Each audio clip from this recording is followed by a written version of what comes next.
Custo de vida, emprego e desemprego, cesta básica, tarifas públicas, salário mínimo. Agora, na Brasil Atual, a análise do DIEESE. E nós vamos fazer contato agora com o diretor técnico do DIEESE, Fausto Augusto Júnior. Bom dia, Fausto. Bom dia, Glauco. Bom dia a todos. Fausto, enquanto o governo ainda não tomou nenhuma medida relativa à prorrogação ou não do auxílio emergencial, que já foi reduzido de R$600 para R$300, continuam aí as especulações a respeito do que seria um novo programa social que substituiria o Bolsa Família. Mas como vamos ter de novo a vigência da lei do teto, obviamente o governo vai ter que cortar em determinadas áreas para que isso seja concretizado. E voltou agora a questão que já tinha sido levantada lá atrás de congelamento dos benefícios previdenciários acima de um salário mínimo. Como que você vê mais esse balão de ensaio do governo em relação a esse programa que já teve diversos nomes aí aventados pela própria equipe econômica, mas que na verdade a gente não consegue saber nada a respeito dele, da concretude desse programa, Fausto? Glauco, a primeira coisa que está dado, né? O governo fez uma opção por acabar com o auxílio emergencial agora em dezembro, já reduziu a metade esse auxílio e está vendo o que isso na prática significa. Do ponto de vista das famílias, significa muito menos recurso para conseguir lidar com essa situação, numa taxa de desemprego muito alta, numa pandemia que de fato ainda não tá resolvida, e aí apontando então para o fim desse auxílio emergencial, ele se vê ali, até pelos seus interesses políticos, vinculados muito provavelmente à eleição presidencial de 22, a tentar colocar alguma coisa em troca. E aí a gente vai olhando, né, as opções que esse governo faz. A principal opção dele é retirar recursos dos pobres para dar para os mais pobres. Ou seja, a proposta que a gente tem assistido de maneira diversa aí, sobre as diversas possibilidades e os balões de ensaio, de onde tiraria recursos para uma nova política social do governo, sempre cai, de certo modo, nos próprios trabalhadores. Então, de alguma forma, agora ele tem falado sobre congelamento das aposentadorias, em especial as aposentadorias que recebem a mais do que um salário mínimo, congelamento dos trabalhadores do setor público, ou seja, congelamento de toda a folha do setor público. A gente já viu alguns balões de ensaio em relação a tirar recursos da educação, né, com essa história aí de construir um outro auxílio creche, alguma coisa nessa linha. Ou seja, na prática, o governo ele se coloca sempre em tirar recursos de um lado dos trabalhadores para colocar do outro lado em outro grupo de trabalhadores. Em momento nenhum, o governo se debruça ou faz uma proposta real de interferir, em especial na tributação dos mais ricos, em especial nas empresas que não pagam impostos, ou seja, de certo modo, você não busca retirar recursos, alocar novas formas de recursos que se vinculem a partir de uma reforma tributária mais justa. O que está muito claro é que nada mais é do que você ir alocando recursos dentro do que já tem e ainda, além de tudo, limitado pelo teto. Vamos lembrar que o governo, por exemplo, não gastou o que deveria ter sido gasto com a própria pandemia. É esperado que ano que vem a gente ainda tenha gastos vinculados principalmente com a vacina. Acho que se a vacina sair, tudo indica que sairá, o governo precisará definir recursos, da onde retirar recursos para garantir a vacinação aí, dos mais de 200 milhões de brasileiros, mas na prática o que o governo tem feito e tem apontado é sempre o mesmo caminho, para propor retirar recursos de um lado, sempre dos trabalhadores, para colocar do outro lado. E aí a gente de fato não enfrenta o que precisa ser enfrentado, que é a enorme desigualdade que o Brasil tem, em especial essa desigualdade que está calcada na própria forma de tributação dos mais ricos vis-à-vis a tributação dos mais pobres.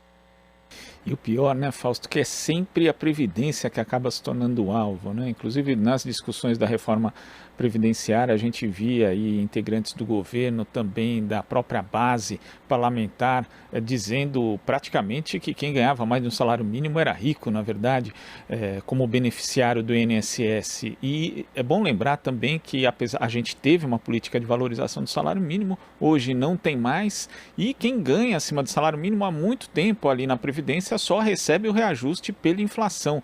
Então, é também uma parte ali da Previdência Social que merecia uma política pública mais orientada, que desse mais atenção justamente para a questão dessas pessoas que muitas vezes são arrimos de família e que nessa pandemia se tornaram ainda mais fundamentais, mas a proposta do governo é outra, é justamente mexer justamente com essas pessoas que já estão numa situação difícil, Fausto.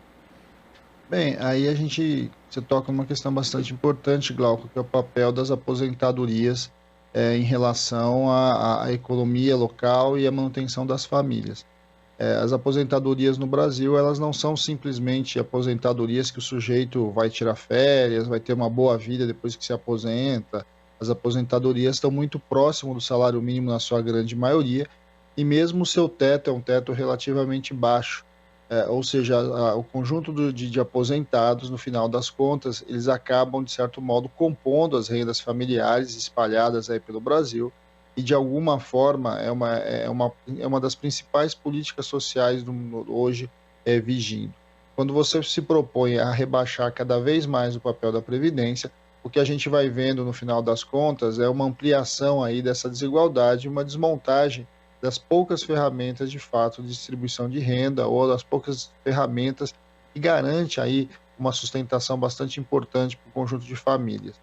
Vamos lembrar, né, Glauco, que a gente está falando, a impressão que dá é quando a gente fala acima de um salário mínimo, a gente está falando de grandes aposentadorias, acima de 10 mil reais. Nós não estamos falando disso, nós estamos falando de uma grande maioria que ganha aí um pouco mais de um salário mínimo, em torno de R$ 1.500, alguma coisa perto de R$ 2.500. Não é muito mais do que isso que nós estamos falando dessas pessoas e que, de certo modo, com políticas que, de alguma forma, venham a congelar esses salários, esses provimentos, vão, de certo modo, prejudicar, em especial, o conjunto mais pobre da população. É importante a gente olhar que as aposentadorias também, do ponto de vista aí dessa distribuição, né, da forma como a Previdência está organizada, ela cumpre um papel bastante importante nas economias locais. São os aposentados, em especial em regiões mais pobres, que, de certo modo, garantem a renda aí, dos pequenos comércios, a renda das regiões mais afastadas. Quer dizer, tem um papel muito forte e muito importante das aposentadorias no país.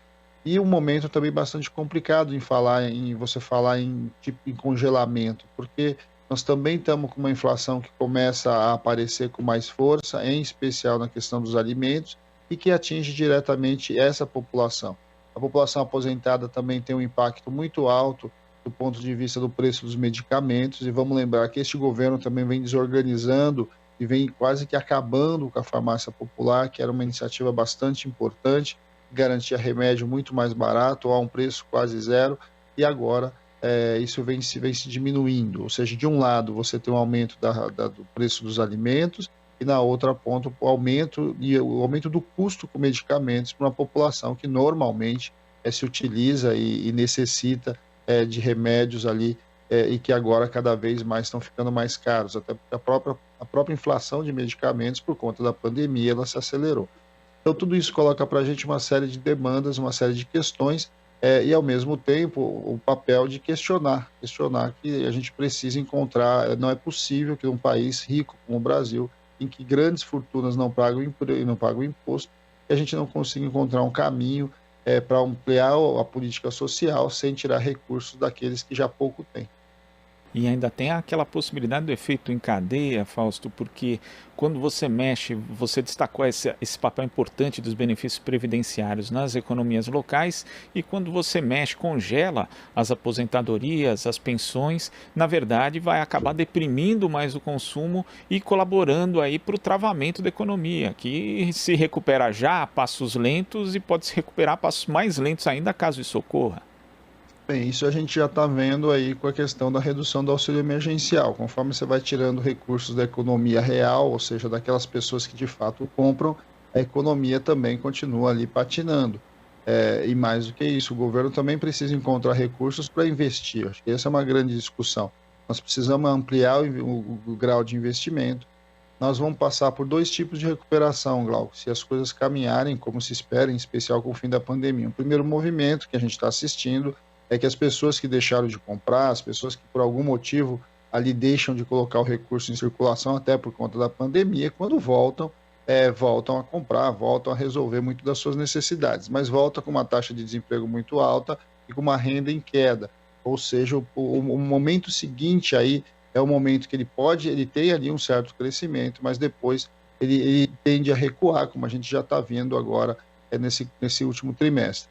E o movimento seguinte as empresas que começam a produzir, elas têm um relativo nível de produção que ela não precisa fazer esse investimento ainda, porque ela está trabalhando com a sua capacidade ociosa. O passo seguinte é demandar investimento.